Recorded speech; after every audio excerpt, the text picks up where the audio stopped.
Good evening, Mr. Bond fans, and welcome back to another video continuing our journey through literary Bond. This time with another novelization, The World's Not Enough by Raymond Benson, based on the screenplay by Neil Purvis and Robert Wade. If you remember a few videos ago in this series, you remember that I had a very good time with Raymond Benson's previous novelization for Tomorrow Never Dies. In fact, I've had a pretty good time with every Bond novelization that I've read so far, though I have started to notice a bit of a pattern when it comes to an author's second novelization, that being that the authors will tend to stick much closer to the film script on the second go. From Christopher Wood's The Spy Who Loved Me to Moonraker, John Gardner's License to Kill to Goldeneye, and now Benson's Tomorrow Never Dies to The World Is Not Enough. I do wonder if this is a conscious thing or just a coincidence. Like, I can't imagine that for these authors, writing a novelization, it can't be as creatively satisfying as when they're working on something that's wholly original to themselves, their own novels, but despite that, I did think that there was still an awful lot in this book that I found super rewarding, and as something of a die-hard fan of the film and all of the offshoots from it, I had an absolute blast with this. I'm going to get into things in a bit more detail, obviously, but I do just want to say up front that this is another fantastically enjoyable read from Raymond Benson, another book from him that I was just really excited to get on my commute, to get on the train so that I could read this. And while of course I know the broad strokes of the plot and the twist didn't exactly come as a surprise and what have you, I still had a really great time with this. I'm just getting in my recommendation early for this as just being an exciting page-turner that I thoroughly enjoyed reading. I imagine most people coming to this these days are going to be people who have seen the film, are fans of the film, so I'm going to talk about places where it diverts a bit from the film, places where it adds additional context, places where I think certain moments work better or indeed worse, a page versus screen kind of thing, and then I want to touch on Electra and Renard's characterizations and backstory specifically because I think that that's the most significant material in this novelization that fans of The World's Not Enough will get a lot out of. But first, let's talk about the story. The opening two chapters focus on the film's pre-credits sequence, of course, and we do get a whole bunch of extra information and context right off the bat. The book actually opens prior to the events of the film, and we have M briefing Bond just before his mission to Bilbao. It's mentioned that the agent that was killed at the start of the story was actually 0012, and there's some fleshing out on the stolen reports that Sir Robert King had paid for. The situation with Lachaise plays out much like it does in the film, but unlike in the film, we get an actual name for the cigar girl here, Giulietta da Vinci, and after killing Lachaise and making out of the office, she meets up with Renard. So this is the end of chapter 1 and a much earlier introduction to Renard than what we see in the film, but if you're familiar with the deleted scenes from the DVD and Blu-ray releases of the film, you will of course know that this interaction was indeed filmed and then cut, and indeed there are multiple instances of this throughout the book, deleted scenes that made it into the story. M's big-breasted women dialogue, for instance, is here. Well, contrary to what you may believe, 007, the world is not populated by madmen who can hollow out volcanoes, fill them with big-breasted women, and threaten the world with nuclear annihilation. It only takes one. But more than what we even see in the deleted scenes on the DVD and what have you, Renard appears at a few points in the story, whereas he doesn't in the film. For instance, he's watching when Bond and Electra meet at the sacred site, when she tells her workers to move the pipeline around.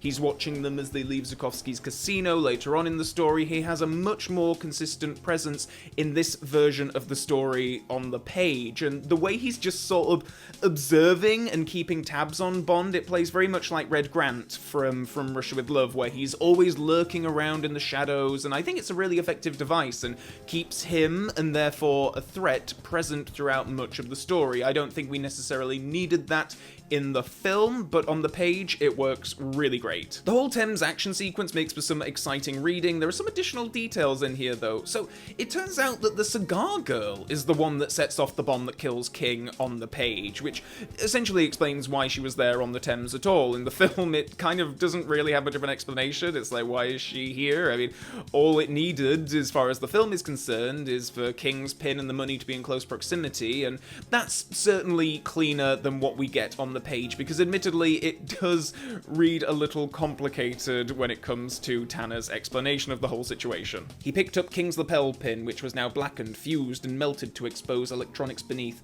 King wore a lapel pin like this. He called it the Eye of the Glens, and it's apparently some kind of heirloom. He had it forever, a good luck charm of sorts. Obviously, it's not the original. King's real Eye of the Glens had been switched for this copy. We were very lucky that MI5 were able to find this piece of evidence amidst the mess. It contained a radio receiver/transmitter that triggered the blast. In other words, the girl set off the bomb that killed him with the counterpart to the transmitter that we found in the boat she left behind on the Thames. All she had to do was turn it on and point the antenna at the SIS building. The signal activated the receiver in King's lapel pin. The pin then transmitted an electronic signal to the magnesium strip in the money. Just while we're here as well, I really like that there's some extra detail in here regarding the Scottish facility that MI6 retreat to after the London building is bombed, and I like how it kind of sounds like Ev is just looking for any excuse to work anywhere but the London office. As she had settled into her job as head of MI6 over the last few years, Em exerted more and more authority over the way things were done at headquarters. One of the recent changes she had made was establishing the ability to be mobile. She had grown weary of London and had on many occasions looked for excuses to be elsewhere. Now with the remote operations centre in Scotland, she was free to come and go as she pleased, dragging her staff with her. I love that she's dragging her staff with her. And I also like the mention that she's looking for excuses to be elsewhere. Like, yeah, I guess in this particular instance, your main office being bombed by terrorists is probably a fair excuse for some remote working. Some MI6 related observations here. Charles Robinson is introduced for the first time in one of the books. He's introduced as one of M's top analysts, while Bill Tanner is still chief of staff. I mentioned this in the previous video, but the novelization of Tomorrow Never Dies kept Bill Tanner in the role that Robinson fulfills in the film, so I will be very interested to see if Robinson reappears in any of Benson's future books outside of the Die Another Day novelization. Anyway, Q retires as he does in the film. He leaves Bond with the same pieces of advice as he does in the film, but it says that he leaves in a plume of smoke, which I'm kind of glad that they didn't do for the film. I like the more understated approach that we got on screen. As with Robinson, I'm interested if Benson's gonna fold this detail into his own continuity moving forward, if it'll be mentioned that the old Q retired like how the old M retired and what have you, or if indeed the novelizations are just kind of gonna be boxed off into their own non-continuity universe. Anyway, some extra detail and information and time spent on Bond reviewing the files on Electra at MI6, which I think is really great and very much needed. I think that the film kind of brushes over this detail all too quickly, that Bond is supposed to be falling for Electra, or at least feeling a strong sense of protection for her during this scene, but it's tough to convey in such a short space of time, and I like that the novelization has more time to convince you that, yeah, Bond is actually really touched by what he's seeing here, and obviously it's incredibly helpful to hear his inner monologue during this sequence too, but also in other places where we're supposed to be buying that Bond is falling in love with Electra, like when they're having it off at Electra's mansion later on in the story. It's something that I think is easier to buy into on the page, but generally speaking, I think that Benson does a really great job with Bond's thought processes, observations, inner monologues. It's really cool to be in Bond's head in this adventure in particular, though, where there's so much emotional stuff going on. Bond and Electra's first meeting is a bit different to how they meet in the film too. In the film, we obviously have Bond observing Electra as she meets with a priest about a sacred site, and she instructs her workmen to reroute the pipeline so as to not disturb it. In the novelization, the pair meet just prior to that event. Electra was in the middle of a group of workmen dressing down a foreman. "Mustafa," she said, using a teasing, warmly affectionate tone to express her displeasure. "You promised me that clearing would be finished last week. Are you telling me that we're not going to meet my father's schedule?" The foreman sheepishly replied, "We've had some trouble with the villagers at Rouen, some sacred burial plot." She looked away, exasperated, noticing Davidov and Bond for the first time. "Miss King," Davidov interrupted, "Mr. Bond is here to see you." She nodded, then returned to the foreman. "Find me the research on the limestone deposits, place these orders, bring me the budget reports, and get the Jeep ready. I'll deal with the problems at Rouen myself." I think that their initial meeting in the film works a bit better, but just knowing that the novelization will have probably been based on a shooting script that will have maybe undergone some revisions, even perhaps on the set, it wouldn't surprise me if there was a lot of discussions around the topic specifically of Bond and Electra meeting for the first time, and therefore how she is. We see her at the funeral early on, but this is the scene that kind of introduces her to Bond and therefore us as an audience. In the book, when they first meet, obviously she's sort of having a bit of a go at an employee. It's said that it's kind of teasing, but you know, she's dressing him down a little bit, and while in the film, it plays, you know, she's arriving at the sacred site, she's going and meeting with the priest, and she's presented as this almost kind of like spiritual figure who's swooping in and meeting at this holy site. It has a much more profound impact, I think. Also, the fact that we are observing her along with Bond, and then they are introduced after that. Here, Bond is introduced just prior to that event, so it's, yeah, I think how they reorganize things for the film probably works better. I must say, I really enjoyed all of the extra geographical, historical information and tangents that were here in the book. Obviously, this is something of a staple of literary Bond, but I do especially like it in novelizations, where it provides a lot of great and interesting context in a way that they obviously can't in the film, but passages here about the land the oil fields are in, and even towards the start about the Guggenheim Museum in Bilbao, it's stuff that I really enjoyed. I especially liked the quote that Benson put in here about one critic describing the Guggenheim as a cauliflower on LSD. Anyway, we have all the skiing and Parahawks action. Again, Benson has such a brilliant knack for these action sequences, always makes for very fun, thrilling reading, even when I'm very familiar with that particular action sequence from the film. We get to Zukovsky's casino, and I love how when Zukovsky greets Bond, he just says, "Bond, James Bond!" Like, it's all one word, no spaces or punctuation. I really like that detail. We get a lot more info on Mr. Bullion here, Zukovsky's bodyguard, as he's described very differently to the actor who played the part in the film. He still has his gold teeth, but he's described as being a killer from Somalia who is wanted for genocide, among other things, and it's mentioned that he crushes men with his bare arms and gives them a bright smile at the same time. We even get his real name, Maurice Womasa? Electra's payoff to Zukovsky at the funeral is handled so much better in the novelization than it is in the film. It's something that sticks out to me every single time I watch the film, that she just comes in, they play one round of the high card wins thing, she hands over $1 million, and that's it. It's just so obviously a payoff. But here, they're actually playing blackjack over the course of the evening, and Bond and Electra are winning, Bond's giving her advice, and then I like that Zukovsky's popping pills at how much they're winning out of him, and then she just on a whim suggests doing the one card high draw thing as a way to raise the stakes, but I like that it builds up to that suggestion rather than her just going straight in with it. I thought it was played so much better in the novelization. It doesn't immediately read as suspicious like how it does with how it's handled in the film. I really wish that the film had done it this way, actually. I think that the change would have really helped out this particular plot point in the film an awful lot. So we have the Bond and Electra love sequences. Bond takes Davidoff/Dr. Arkov's place and heads to Kazakhstan, where he of course meets with Dr. Christmas Jones, who really is not fleshed out much more over the course of the adventure on the page.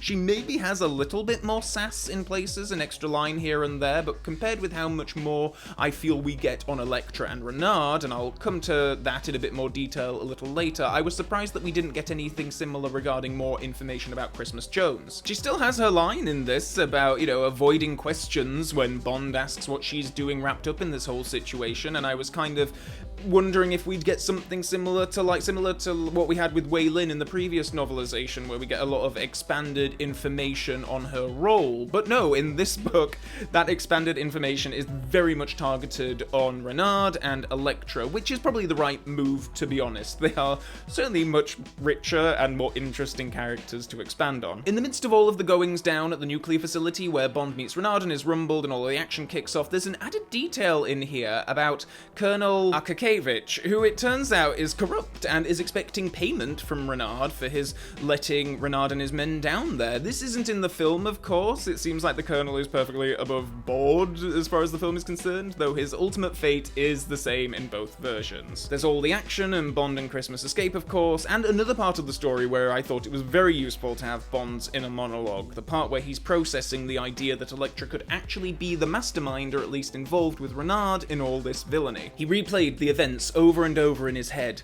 It was something Renard had said. When he made the connection, Bond felt as if someone had just punched him in the stomach. The wave of dread that passed over him almost made him physically ill. Christmas had looked at him and asked, "What's the matter? You feel all right?" Bond nodded and replied, "I'm just beginning to see this thing more clearly, that's all." For the remainder of the trip, Bond worked on purging his affection for Electra King. He was certain that she was somehow connected with Renard's plans. He hardened his heart and put up the familiar stone-cold wall.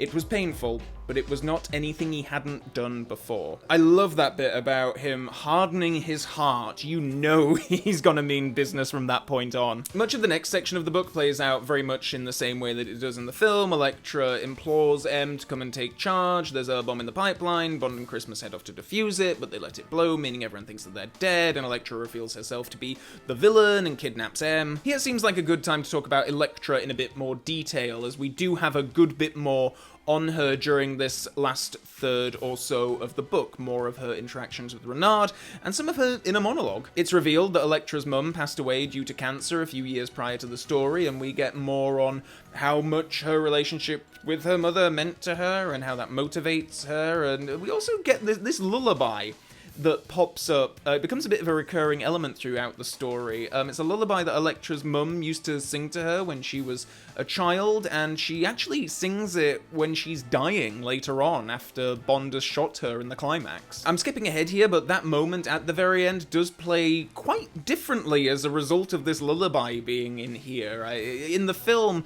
the camera kind of moves back, and you are an observer along with M, whereas the book much more stays with Bond in that moment, and actually I felt that it worked really nicely on the page as a result. It felt like it just had a added sense of intimacy to it, I suppose. We also get an awful lot more of Electra's inner monologue relating to her relationship with Renard and her conflicting emotions, quite honestly. It's like, it's a little bit Stockholm Syndrome, it's a little bit of, you know, trying to use him to accomplish her own insane goals, and then there's a bit of, like, she is actually in love with him. There are some passages that I think convey this very well. Electra watched him go with mixed emotions. She wanted to lash out at him, but at the same time she wanted to cradle the man in her arms. As he went through the hatch, he stopped and gave her one more longing look. She could have sworn there were tears in his eyes. She felt a lump in the middle of her chest, and for a few terrible seconds, she struggled against running to him. Renard mouthed the word goodbye, then disappeared into the sub. Electra almost involuntarily cried out.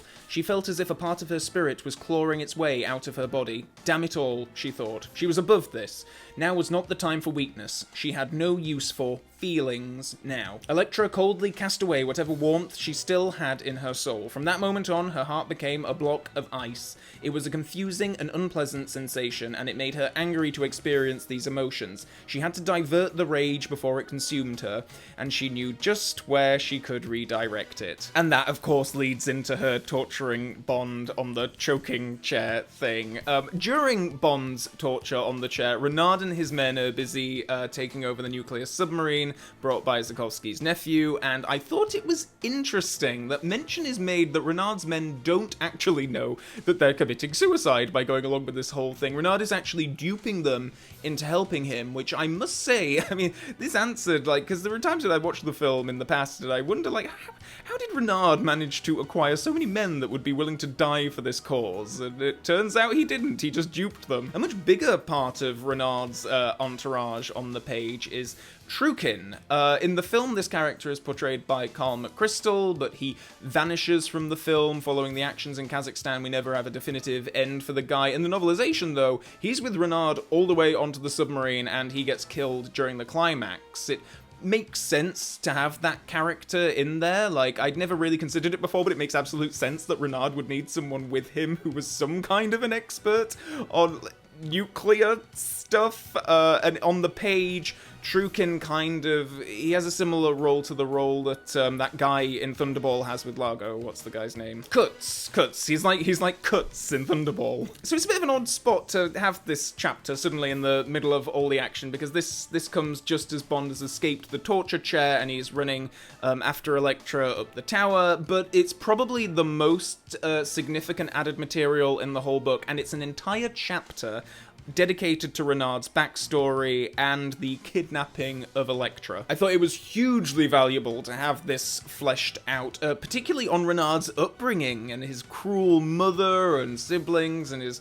relationship with sex, how he got the nickname of the Fox, which they refer to him several times throughout the story as Renard the Fox, and I thought it was all really interesting stuff. We also get the whole backstory on how he decided that he was going to kidnap Electra, how he had fallen in love with her through her media appearances and what have you. So it wasn't just the money that led him to want to kidnap her, but the fact that he did have this fascination with her beforehand and had some dark desires that he was looking to act out on. He was a crazy fan, essentially, and now I just kind of want to see Misery, but with Robert Carlyle as Kathy Bates. We also get a few insights into points during the hostage situation where Renard realized that Electra's attitude was changing, and there are points where she becomes a more sort of distant, hardened character. Particularly, like, she hears that her dad is requesting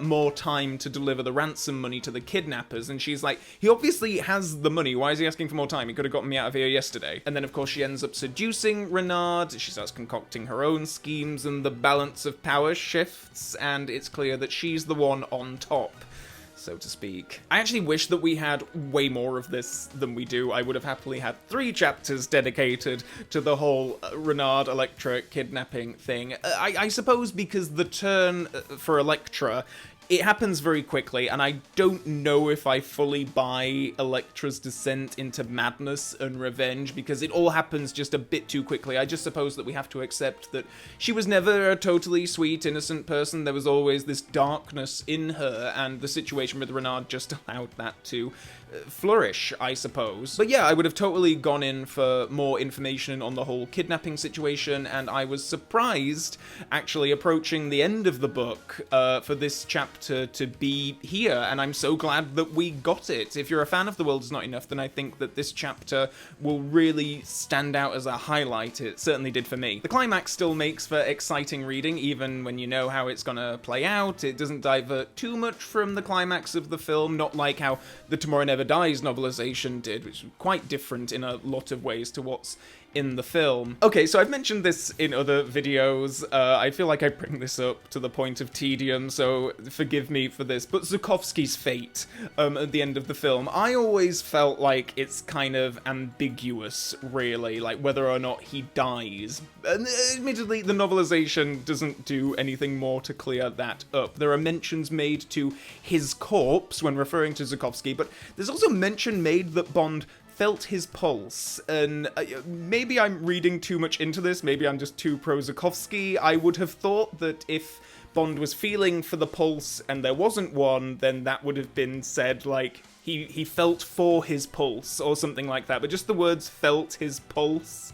made me think, like, oh, so maybe he is alive, or again, maybe I'm just reading far too much into this whole thing. Anyway, it's all very exciting. Renard is defeated, Bond and Christmas make it out of the submarine, and then make out, as the story ends with a similar gag as in the film, but worded slightly differently. I thought Christmas came only once a year, rather than I thought Christmas only comes once a year. You just know that there must have been like 400 different versions of that line written until they ended up on the final one in the film, so it doesn't surprise me that it doesn't completely match up. But it's still a very funny line, and it's still an outrageous way to end the story, and yet, as a die-hard fan of The World Is Not Enough, I found the novelization incredibly valuable and incredibly entertaining reading. As I say, the story doesn't divert too much from what we see in the film, but I felt that all of the added material and context really enriched the world and characters that we see in the film, and as well as all that, just a really fun and exciting read in its own right. Even if you do know the story and twists and such, I still had a really great time with this. Very much recommended reading if you can scope out a copy. By the way, this is just a little time capsule thing that I loved, but at the back of my version of the novelization, there's a contest in here for you to win a PlayStation and a copy of the Tomorrow Never Dies video game, but the question really brought out the pedant in me. Like, okay, so the question is, in The World Is Not Enough, who is responsible for the bombing at MI6? Now, I'm pretty sure Renard is the answer that they're looking for here, but really you could assign that blame to any number of characters. I mean, King himself wore the lapel pin that detonated the thing, but then Bond was the one that brought the money in, and I mean, in this novelization, it's the cigar girl who actually triggers the explosion, so I find this question to be paradoxical, and even though it closed on January 31st in the year 2000, I demand answers, damn it. If by some quirk of fate you are the person person who won this contest? Please do let me know in the comment section below what the correct answer was. And also, let me know in the comments below whether you enjoyed this novelization as much as I did. Are there any bits from the novelization that you wish that they'd kept in the film? Please do let me know in the comment section below. Also below are links to my social media pages. There's the subscribe button and the Mrs. Bell notification button so you can stay up to date on future video uploads. And with all that being said, and until next time, Bond fans, so long for now.